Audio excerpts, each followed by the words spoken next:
உறுப்பினர்கள், தலைமை ஆசிரியர் ஹசீனா, மதிப்புக்குரிய பெற்றோர்கள், குழந்தைகள் அனைவருக்கும் முதற்கண் எனது வணக்கம். மீனாட்சிபுரம் அரசு உயர்நிலைப்பள்ளி தமிழ் மாணவர்களுக்கான பள்ளியாக 106வது வருடத்தில் தன் கல்வி சேவையை தொடர்ந்து வருகிறது. கடந்த 2024-25 கல்வியாண்டில் நமது பள்ளியில் நடைபெற்ற சில முக்கிய நிகழ்வுகளையும், மாணவர்களின் சாதனைகளையும், ஆசிரியர்களின் அர்ப்பணிப்பையும், பெற்றோர் ஆசிரியர் சங்கத்தின் பேருதவிகளையும், பொதுமக்கள், அரசியல் தலைவர்களின் காலமறிந்த உதவிகளையும் நாம் இவ்விடத்தில் குறிப்பிட்டு செல்வது நமது கடமையாகும்.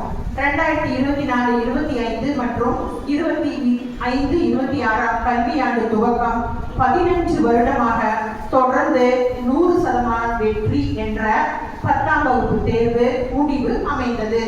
ஜூன் 3ஆம் தேதி பள்ளி நுழைவு விழா மிகச் சிறப்பாக தொடங்கியது. நமது தலைமை ஆசிரியர் தலைமையில் PTA தலைவர் மற்றும் வார்டு மெம்பர் முன்னிலையில் விழா வெற்றிகரமாக நடந்து இப்பள்ளி ஆசிரியர்கள் சார்பாக கல்வி உபகரணங்களும் இனிப்புகளும் வழங்கப்பட்டது. 2024ஆம் ஆண்டு ஆகஸ்ட் 15ஆம் தேதி இந்திய குடியரசு விழா எளிமையாக கொண்டாடப்பட்டது. வயநாடு சம்பவம் காரணமாக என்றாலும் பொதுமக்களின் பங்களிப்பு பரிசளிப்பு விழாவை சிறப்பாக்கியது. திரு சிவகுமார் JCP அவர்கள் பள்ளி மைதானத்தை சீரமைக்க உதவினார். தொடர்ந்து 10ஆம் வகுப்பில் அதிக மதிப்பெண் பெற்ற மாணவி கீர்த்திகாவுக்கு திரு ஜெகதீஷ் கவுண்டர் சார்பாக ரூபாய் 1000 பரிசு தொகையாக வழங்கப்பட்டது. 2ஆம் 3ஆம் இடங்களை பிடித்த மாணவர்களுக்கு பள்ளி சார்பாக தலா 500 ரூபாய் வீதம் வழங்கப்பட்டது.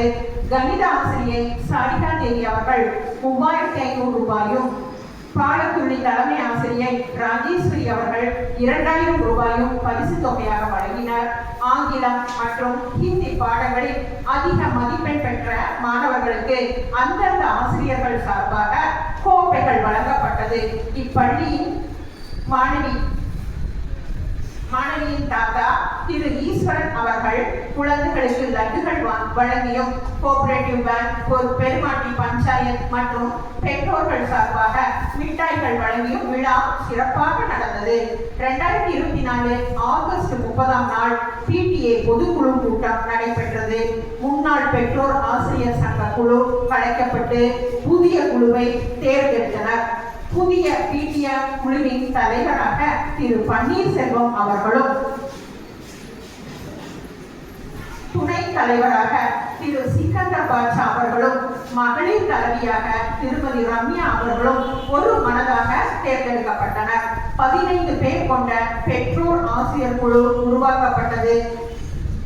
இக்குழுவின் பெருவாரியான உதவிகளுடன் பள்ளியின் செயல்பாடுகள் சிறப்பாக நடைபெற்றது என்பது மறுக்க முடியாது. சித்தூர் BRC சார்பாக லீப் என்ற செயல்பாட்டு திட்டம் மூலமாக பின்தங்கிய மாணவர்களுக்கு சிறப்பு கணித வகுப்புகள் நடைபெற்றது. செப்டம்பர் மாதம் தென்னக ரயில்வே சார்பில் நடைபெற்ற கட்டுரை மற்றும் ஓவிய போட்டிகளில் வெற்றி பெற்ற மாணவர்களுக்கு பரிசுகளும் பள்ளிக்கு பெருமையும் சேர்த்தனர். மேலும் ரயில் நிலையம் வரை களப்பயணம் சென்று வந்தனர் ஆசிரியர்களுடன். செப்டம்பர் 25, 26, 27 தேதிகளில் பள்ளி அளவிலான விளையாட்டு மற்றும் கலைகள் சார்ந்த போட்டிகள் நடத்தப்பட்டது.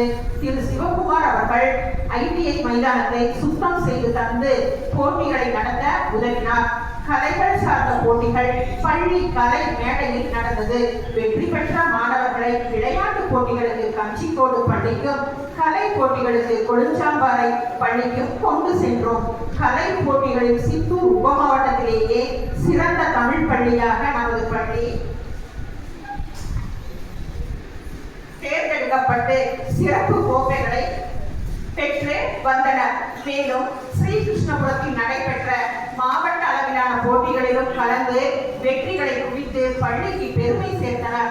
அக்டோபர் 10ஆம் நாள் நமது பள்ளியில் சோபியா ஆசிரியை பெற்று சிறப்பு பயிற்சி வாயிலாக மாணவிகளுக்கு கைடு யூனிட் தொடங்கப்பட்டது. 38 மாணவிகள் தேர்வு செய்யப்பட்டு ஆண்டு அவர்களுக்கு சீருடைகளும் பயிற்சிகளும் வழங்கிக் கொண்டு உள்ளது.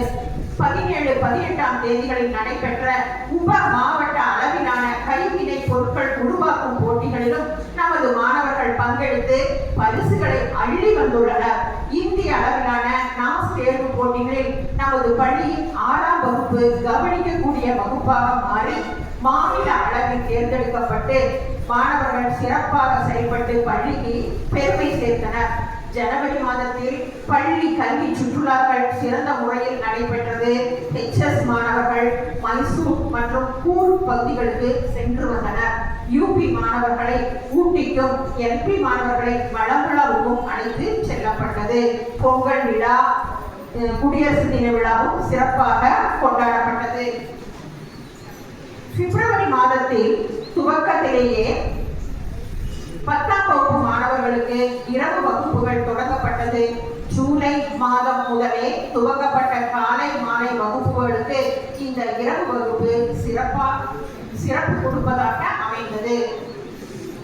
2024-25ஆம் ஆண்டு கல்வியாண்டில் நமக்கு கிடைத்த தொகைகளும் அதன் செலவுகளும்.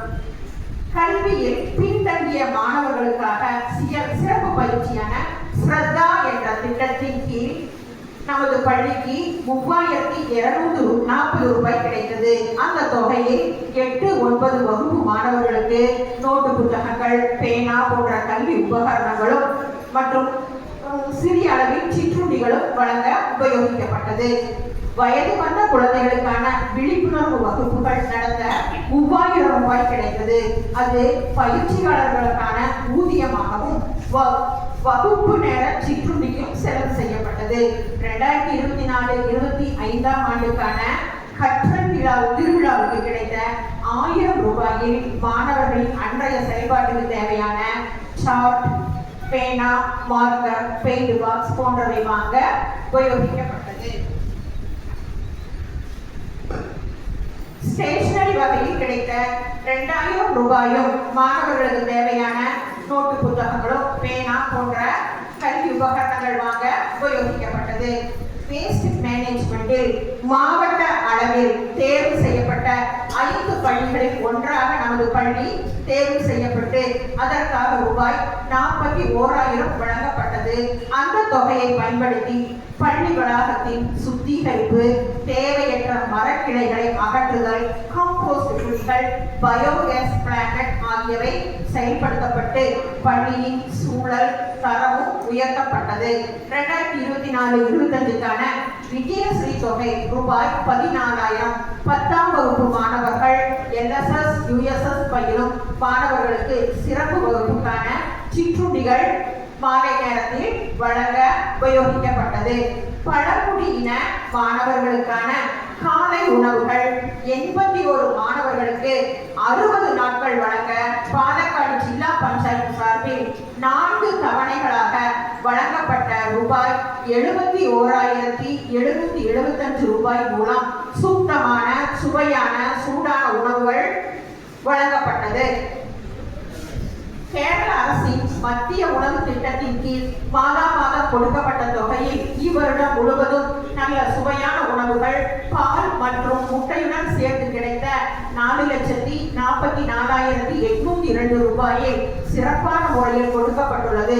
இதில் அவ்வப்போது தேவைப்பட்ட ரூபாய் 82,700 இப்பள்ளி ஆசிரியர்கள் பிரித்து கொடுத்து மதிய உணவு தடையில்லாமல் கொடுக்க உதவினார். இப்பள்ளி ஆசிரியர்கள் ஒற்றுமையுடன் செயல்பட்டு பள்ளியில் செய்த பல செலவுகளுக்கு உதவிக்கரம் நீட்டியுள்ளனர். முதலாவதாக SSLC எக்ஸாமுக்கு LD கேம்ப் தொகை செலவு 5,500, கலை விழாவுக்கான செலவு 15,200, விளையாட்டு போட்டிகளுக்கான செலவு 10,200, கைவினை பொருட்கள் செய்யும் போட்டிக்கு 6,700, மொத்தம் 37,600 என மாணவர்களின் போட்டிக்கான செலவுகளை அனைத்தும் ஆசிரியர்களே ஏற்றுக்கொண்டு சிறப்பாக செய்து முடித்தனர். பள்ளியின் வளர்ச்சிக்காக நமது தலைமை ஆசிரியர் அவர்கள் மூலமாக 35,215 ரூபாய் செலவில் அலுவலகத்துக்கு தேவையான பொருட்கள் வாங்கவும், உபகரணங்களை சீரமைக்கவும் மற்ற செலவுகளும் செய்யப்பட்டுள்ளது. PTA மொத்த வரவு 57,243, மொத்த செலவு 73,238, கூடுதல் செலவு 15,995. இதில் தண்ணீர் பில் கட்ட மட்டும் 40,113 ரூபாய் செலவாகியுள்ளது. சில்லாய் பஞ்சாயத்து சார்பில் நம் பள்ளியில் போர்கள் போட்டார்கள். ஆனால் நமது நேரம் என்றுதான் சொல்ல வேண்டும், தண்ணீர் கிடைக்கவில்லை. ஆனால் அத்திட்டத்தின்படி தண்ணீர் தொட்டி இணைப்புகள், கை கழுவுவதற்கான வசதிகள் போன்றவை சிறப்பாக செய்து தந்துள்ளனர். அதுபோன்று நமது சட்டமன்ற உறுப்பினரும் மின்சாரத்துறை அமைச்சருமான மாண்புமிகு கிருஷ்ணகுட்டி அவர்களின் உதவியில் பேரில் நிறுவப்பட்ட பெண் குழந்தைகளுக்கான நவீன கழிப்பிடத்துக்கு ரூபாய் 10 லட்சம் செலவிடப்பட்டுள்ளது. மேலும் நமது அமைச்சரின் சிபாரிசின் பேரில் நம் பள்ளிக்கு ஒரு பேருந்து கிடைத்துள்ளது. இப்பள்ளி பேருந்து பெயர் மாற்றுவதற்கு தேவையான தொகை ஆசிரியர்களாலும் பொதுமக்களாலும் வழங்கப்பட்டுள்ளது. மாணவர்களுக்கு பேருதவியாகவும் இது அமைந்துள்ளது. இதற்கான தொகை 1,85,000 ரூபாய் இப்பள்ளி ஆசிரியர்களும் ரூபாய் 60,000 ஊர் பொது மக்களும் வாரி வழங்கியிருக்கிறார்கள் என்பதை பெருமையுடன் சொல்லிக் கொள்கிறோம். இப்பள்ளியில் பணிபுரிந்து ஓய்வு பெற்ற ஆசிரியை திருமதி சௌராமா அவர்கள் மாணவர்களின் நலனுக்காக 10,000 ரூபாய் வழங்கியுள்ளார். நமது பள்ளி தொடர்ந்து 15 வருடங்களாக 10ஆம் வகுப்பு பொதுத் தேர்வில் 100% வெற்றி பெற்றதுடன் தீபாஸ்ரீ என்ற மாணவி அனைத்து பாடங்களிலும் A+ பெற்று பள்ளிக்கு பெருமை சேர்த்துள்ளார். LSS, USS தேர்வுகளில் பங்கு பெற்ற 18 மாணவர்களில் 11 மாணவர்களும் வெற்றி பெற்று பாலக்காடு மாவட்டமே நம்மை திரும்பி பார்க்கும் அளவிலான பெருமையை தேடித்தந்த மாணவர்களுக்கும் அவர்களுக்கு இரவு பகலாக பயிற்சி அளித்த ஆசிரியர்களுக்கும் வாழ்த்துக்களை கூறிக்கொண்டும் இவ்வருட கல்வியாண்டில் நாம் இந்த பள்ளிக்கு செய்ய வேண்டிய கடமைகளை நினைவுபடுத்தி நாம் தேர்ந்தெடுக்க போகும் புதிய குழு மேலும் சிறப்பாக செயல்பட்டு பள்ளியின் வெற்றி மகுடத்தில் வைரக்கல்லாக தனது சிறப்பை பதிப்பிக்க வாழ்த்தி எனது ஆண்டறிக்கையை நிறைவு செய்கிறேன். நன்றி, வணக்கம்.